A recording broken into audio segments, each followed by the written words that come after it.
Hey everybody, welcome to Gardening TLC. We are in week 6 of our Eat and Grow series where you can grow right alongside us. I am actually at the herb garden at my house where we are going to cut some chives because I'm going to show you how to make some chive tea, and then I'm going to show you what to do with it.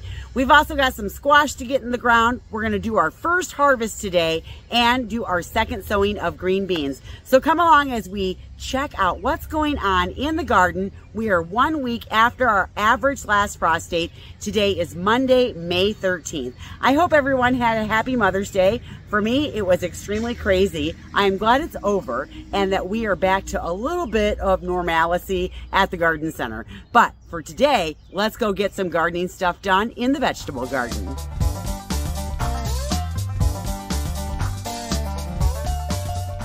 Welcome everyone, I am Michelle and I live in Northern Illinois, Zone 5, and we are going to be harvesting some chives today. These are actually onion chives that you see here, and we have these growing at my house. These are a perennial where I live and they come up every single year, and I'll bet you I harvest off of this, and I have actually 2 of them and another one down the way, 5 or 6 times throughout the whole growing season. I have some onion chives here, and then I have onion and garlic chives growing in the garden beds, which we'll go over and harvest some of those next week, and I'll show you what we're going to do with those. But these, what I like to do is make a chive tea. Now, a chive tea is what I use for a preventative for powdery mildew, and I spray it on my Monarda, I spray it on my peonies, and the reason I do that is I try to be proactive to any of that powdery mildew I might get. I live in Northern Illinois, and here we can be more humid than some of the other areas once we hit the heat of the summer. So if I stay ahead of powdery mildew, I have a tendency not to get it if I do this as a preventative. Now, more and more, they're making, you know, cultivars and hybrids that are resistant to powdery mildew, but I have a Sarah Bernhardt, which is one of the older cultivars. I think I've had a little bit of a struggle with powdery mildew, but ever since I started doing this, I have had less powdery mildew. So what I'm going to do is I'm going to cut the chives, and I usually like to work from the outside in, but I'm actually going to cut down this whole bunch of chives here. I'm going to just use a pair of garden scissors, and I'm going to cut it into a basket. What I'm going to do is I'm going to put it in a pot.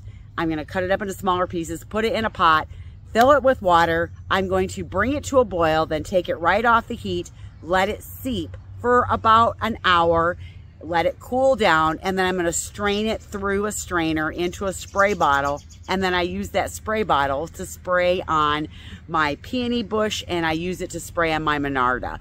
Now, when it rains, it does wash off, but what I like about it is it's all natural. I can just grab it if I'm taking a walk through the garden and just spray my peony bush. And for me, if you are in front of the powdery mildew, it works really good as a preventative.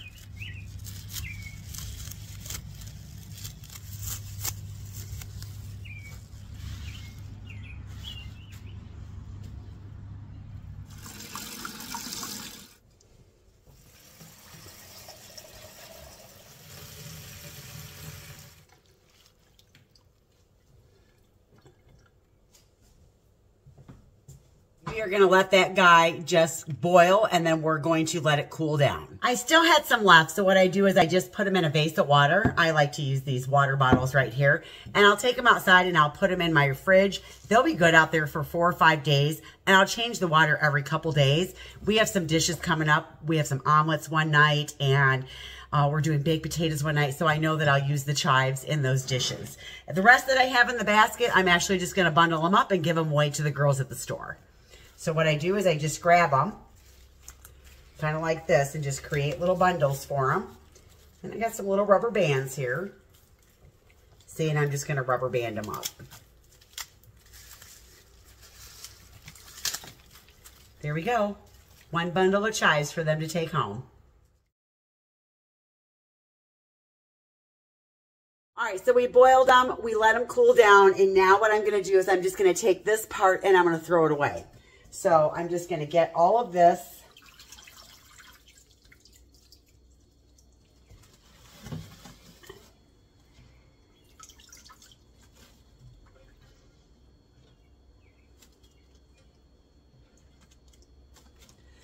And now all the liquid that's left, I'm going to put into my squirt bottle.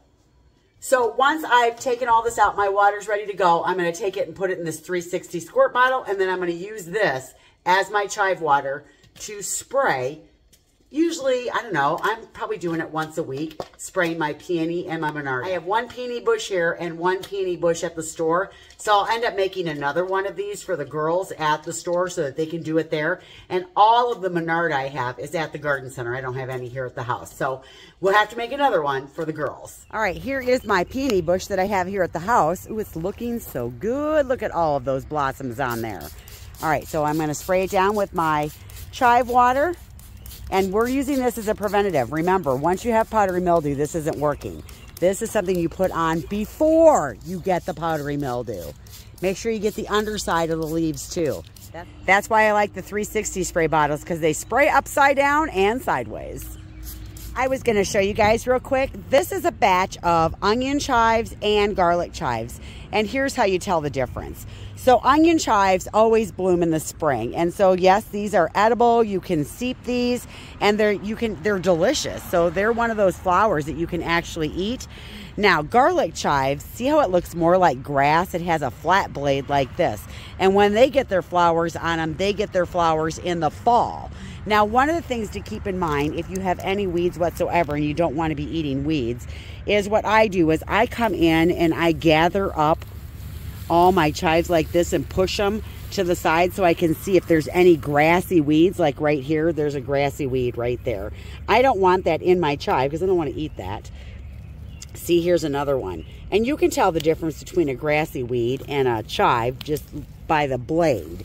And so just look through your chives before you cut them and make sure that you don't have any of those, you know, grasses coming up through there. It's like, here's some right here. See how that's a grassy weed? I want to go in there and pull those out before I cut the chives so that I don't have to eat those, because I want to have a nice clean cut on those.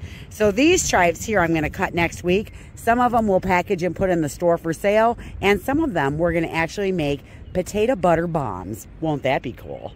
We are going to harvest some of the food in this bed. It has been 35 days. We planted this bed back on April 8th. Today is May 13th. So this is really looking good. Now I could get them a little bit bigger, but I am going to harvest this one right here. This is called baby leaf lettuce right here. Isn't that great? I love that. It's so beautiful. This is right here a mesclun, and I can also cut that and I can mix the two together for a salad. Now this is Swiss chard, and I'm going to let this one get a little bit bigger. Then we come to the radishes. These are the cherry bells, and I want to say they were 35 days, which is about where we're at. All right, then we have another lettuce right here. We have the green and the red salad bowl. We can cut these as well. It'll be nice and tender. We've got a nice row of baby spinach here. I think I might wait a couple days and harvest this and do it in a stir fry. It took a while, but the parsley did start to grow, and the cilantro. So this is the cilantro here, whole row of it. And then I didn't think that this was going to germinate. It was really slow to germinate. I have half a row of curly and half a row of Italian parsley. And then this is that that flashing trout back loose leaf lettuce. Isn't that cool looking? Let's see what it tastes like.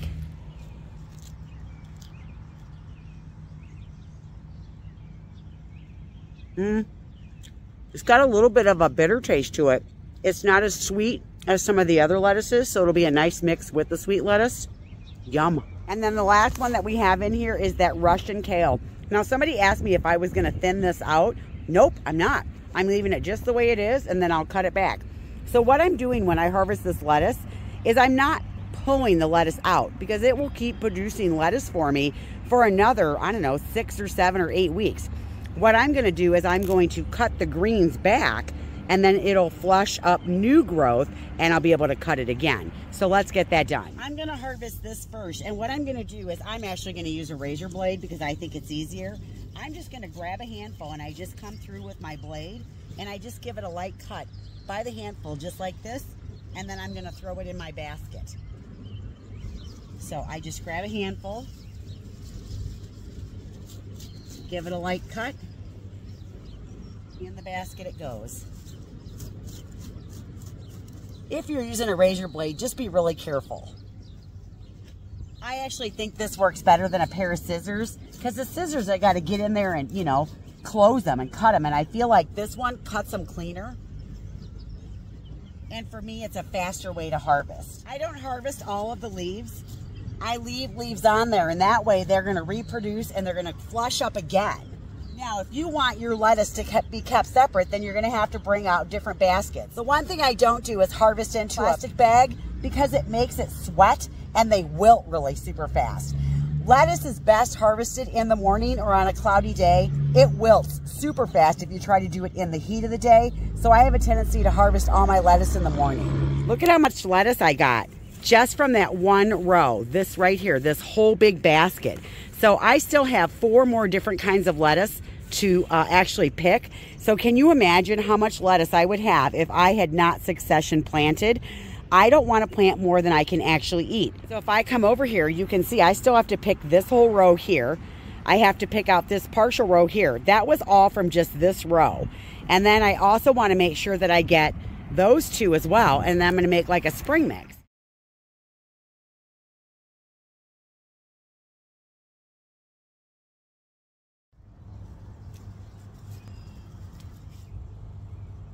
Two weeks ago, we thinned out the radishes. And so if you thin out your radishes, this is what you're gonna get. This big, beautiful, plump radish, okay? In 2 weeks, they went from thinning to this. If you don't thin them out, you're gonna get this. And this is not worth eating or even your time to grow. So even though you don't wanna thin them out. That way you get a nice radish. So I picked out 1 row and it's gonna go in my salad tonight. And what I do is I cut off the bottom and I cut off the top. And then I'm going to wash them and I store them in water with a lid in a plastic Tupperware container in my refrigerator. And they're usually good for about 7 days in the fridge. So there you go, 1 radish. All right, so we're going to make ourselves a little spring mix with all that lettuce that we cut outside. But first we have to wash it. Now what I did was I cut it, I put it in a basket. It was morning time, it was cloudy outside. But that really is the best time to cut your lettuce. I came inside, I cleaned my sink. I wiped it out with a bleach towelette and then I filled it with water, and then I'm going to add just a little bit of ice because I want it to be colder water. It kind of helps crisp the lettuce up a little bit. And then what I'm going to do is I'm going to take my basket of lettuce and I'm going to dump the whole thing into the sink just like that, because I don't care if you cleaned it off the night before or not, it's still going to have a little bit of dirt on there. Then I'm going to fill my whole sink up and I'm going to start to wash the lettuce. Once I have the lettuce all washed, what I'm going to do is I'm going to let the water out. So it's going to drain. And what I'm going to do is I'm going to start picking this up. And I have a salad spinner. So I run this through a salad spinner. Once I run it through the salad spinner, then I dump it upside down on a towel. I kind of roll it a little bit and then I let it air dry. Once it's done air drying, then I bag it up and I put it in the refrigerator. And the key to this is letting it air dry, because if you don't and you put it away really wet, it's going to get all slimy on you. But I definitely want to wash it. So that's the only way I know to do it, where it's, I don't know, the easiest way I figured out to do it. So I went and bought myself a salad spinner and I just take the lettuce and I put it in there. Put my lid on.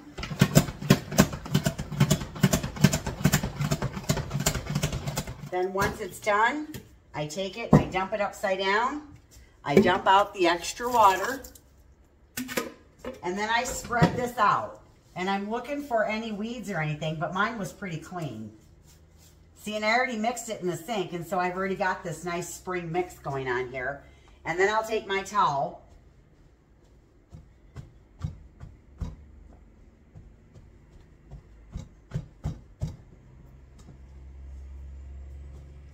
and then I'll just fluff it up and move it this way until I fill this whole thing up. And then I'll roll it up, move it over there, and then I'll get another towel and I'll keep going.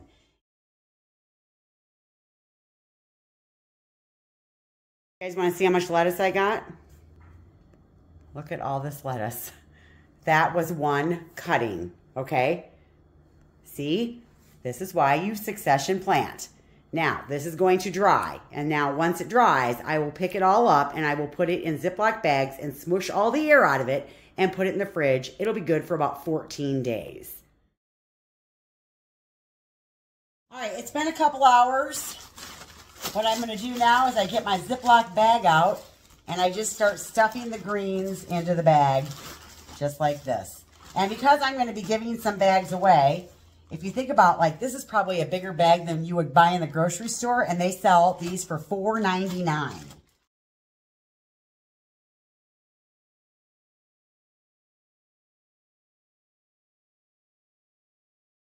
So all in all, it took me, I don't know, 20 minutes to pick it, 20 minutes to clean it, 10 minutes to spin it and roll it around on a towel. I got 3 bath towels dirty, and now I'm going to put it in the fridge. And I got 1, 2, 3, 4, 5, 6 bags of lettuce. I am going to keep 3, and I'm going to give 3 away. How awesome is that? I wait till the next day to eat the lettuce because I want it to crisp up overnight in the fridge. I like pushing all the air out, and rolling the bag like that is the best way to do it. There's still a little bit of air in here, but not a lot. Air is your enemy when it comes to lettuce. And if you don't have a salad spinner, go buy one because you need it if you're going to grow lettuce. So I am going to have lettuce salads probably every night with fresh lettuce that I grew, this nice blend. I can't wait to have a salad tomorrow.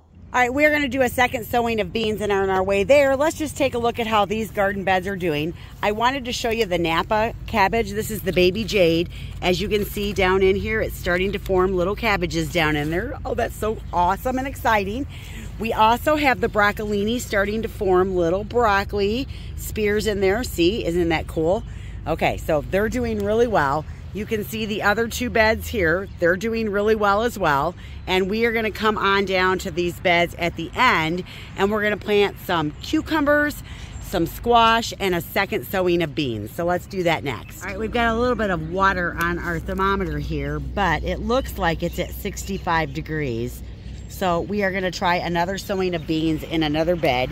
This one right here. We haven't planted anything in this bed, so I'm gonna do some beans right here. Remember, put your fertilizer down, work it in, then you're gonna furrow your beans in 1 inch deep, 2 inches apart. Make sure your rows are 12 to 18 inches apart. So we're gonna be planting this garden bush bean. This one is called Gold Rush. And again, these are leftover seeds from last year. Now in this bed over here, I don't have anything going on with the beans that we planted. Oh, actually, yes I do. I was out here yesterday, I didn't see anything, but look, they're just starting to peek up. There they are right there. So they are coming up, barely. They're just starting to come up. So they took a week to germinate. It was a little bit cool last week, so I didn't know if they were gonna do anything, but they did.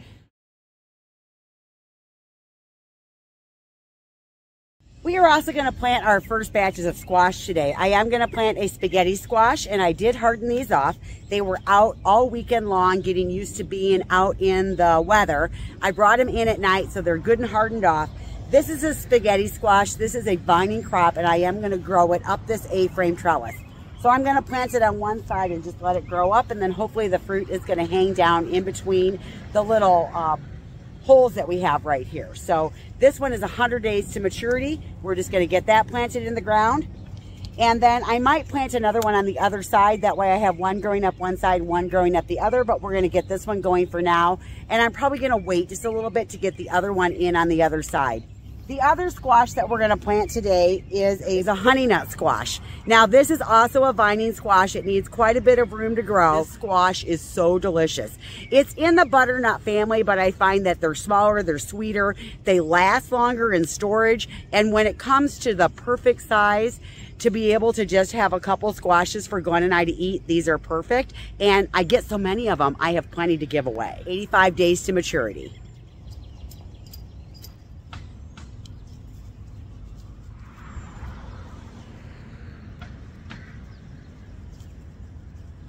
I'm also going to plant a yellow straight neck squash. It's like a zucchini, but they're yellow, so I end up planting the zucchini and these as well.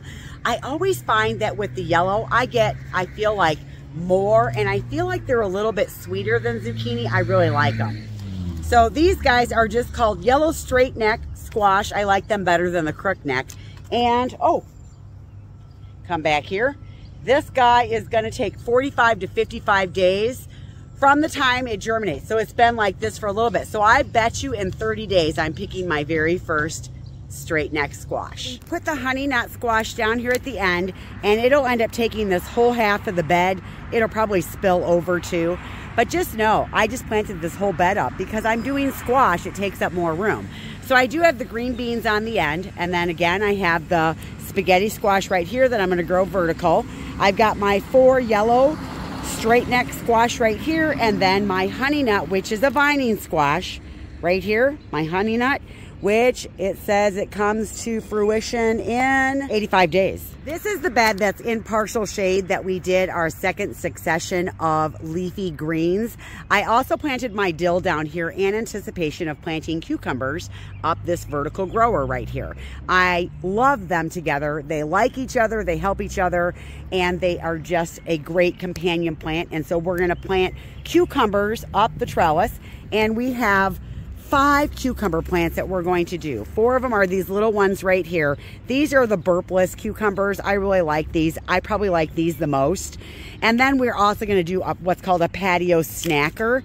And so I'm probably going to do 4 of the cucumbers right here and grow them up this way and do the patio snacker on the other side.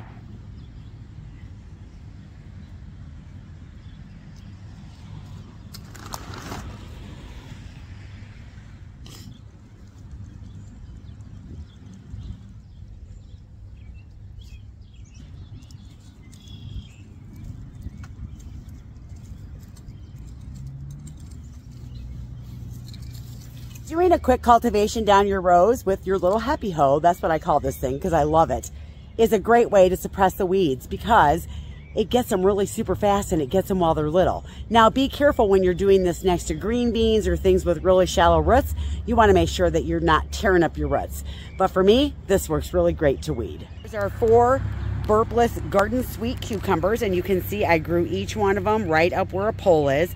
I have never really had to put any extra string on these. These seem to climb pretty good all on their own. And then I just put my one little patio snacker over here. I actually might go get another patio snacker and put it right there. And then this will have just 2 different kinds of cucumbers. I don't have to worry about the varieties because these will be really small and those will be larger. So there you go. See, look at how fast I weeded that bed though. Okay, you guys, I'm going to end it up in my kitchen here. That's all I've got for today. Thanks so much for watching. Stay tuned next week. We'll eat some more, grow some more, and have some more fun in the garden. I'm Michelle. Thanks for watching. We'll see you in the next video. Bye, everybody.